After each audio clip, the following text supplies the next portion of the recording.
We are going to discuss uniform convergence criterion, which is known as the Cauchy criterion. Cauchy criteria जो है इसको discuss करेंगे and if you remember कि ये Cauchy criteria जो है हमने सीक्वेंस ऑफ रियल नंबर्स के लिए भी एनालिसिस में डिस्कस किया था और सीरीज के लिए भी डिस्कस किया था. सिमिलरली इनफैक्ट एक्सटेंशन है. Whether we are discussing series of functions, same results जो है वो एक्सटेंड हो रहे हैं. दैट्स व्हाई मैं क्विकली प्रूफ में भी जरा क्विकली जो है वो स्टेप्स जो है वो करता हूं. तो सो लेट्स सी कि Cauchy क्राइटेरियन जो है for the series of functions वो क्या बनता है. So Cauchy criterion for functional series of functions कहूँ या functional series कहूँ, it's the same thing. Statement, we are going to state and prove that particular result for the series of functions. This is the only difference. And whenever we call the series of functions, we have the point-wise convergence as well as uniform convergence. और ये uniform convergence जो है इसको assure करेगा. If a series of functions satisfies Cauchy criterion, then the series will be uniformly convergent. इसकी examples भी कुछ discuss करेंगे. Recall the following theorem known as Cauchy convergence criteria.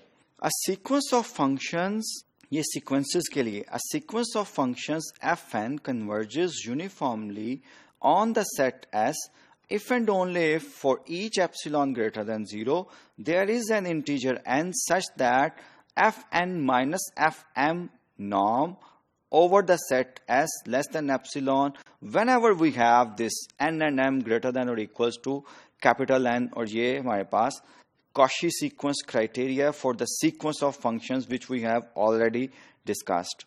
इसी Cauchy criterion को series के लिए किस तरह हम करेंगे वो ये लिखा हुआ है. A series of functions summation fn, of course x functions कह रहा हूँ, converges uniformly on a set S if and only if, both ways.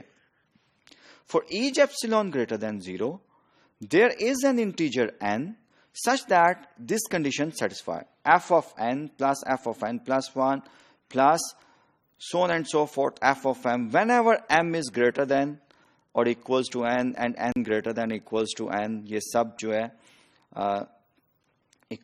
inequality 1 जो है ये true हो. ये if and only if condition है.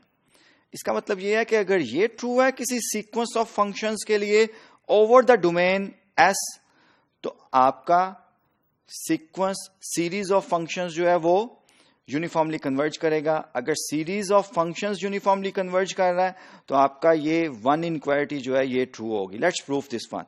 Apply Cauchy convergence criterion to the partial sums. Of course, यही trick है कि we will consider the sequence of partial sum of the series of functions जो है इस पे हम apply करेंगे और observe ये करते हैं कि fm minus fn minus 1 sequence of partial sum सबको पता है अब कि ये क्या होता है. It is equals this one. ये जो है इसके equal होगा. अब ये sequence of अगर series uniformly converge कर रही है, it means sequence of partial sum converge कर रहा है.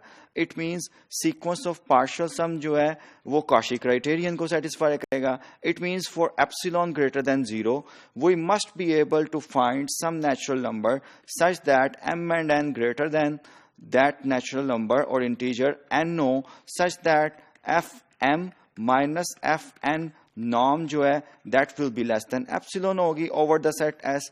अब यही मैं अप्लाई कर दूंगा इस पे और एक फैक्ट यूज करूंगा कि जब मैं नॉर्म लूंगा इसकी यहाँ पे जब मैं नॉर्म लूंगा तो नॉर्म की प्रॉपर्टीज यूज करूंगा. दैट इज लेस देन और equals to F N norm plus F N plus 1 norm plus so on and so forth F of M norm.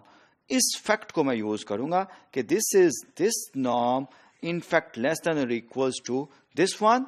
ये यूज करूंगा और ये फैक्ट यूज करूंगा कि ये सीक्वेंस ऑफ पार्शियल सम जो है जो कि मेरी सीरीज से बनाया गया है जिसको मैं सीक्वेंस ऑफ पार्शियल सम कहता हूं, ये भी कन्वर्जेंट है if my series is uniformly convergent.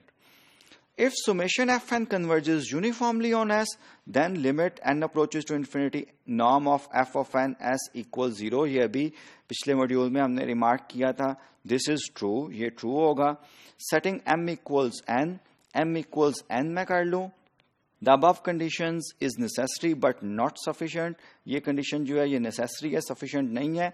जो अभी expression आया था F M minus F N minus one में, उसमें अगर मैं m इक्वल्स n कर लूं तो मेरे पास ये इनइक्वालिटी जो है और सीक्वेंस की जो है सीक्वेंस ऑफ पार्शियल सम की कन्वर्जेंस जो है इसको मैं यूज कर लूं तो मैं इजीली जो है प्रूफ कर सकता हूं कि मेरा जो है कन्वर्जेंट यूनिफॉर्मली कन्वर्जेंट सीरीज है, तो Cauchy criterion जो है ये satisfy होगा. So we have proved one way of the Cauchy criterion. The other way you can easily prove it yourself कि अगर uniformly convergent हो. In fact दोनों ही जो है वो बड़े सिंपल थे. हमने एनालिसिस 1 में भी इस तरह का काम किया हुआ है. एनालिसिस 2 में मैंने आपको सिर्फ आइडिया दिया है. You can do the remaining step by yourself.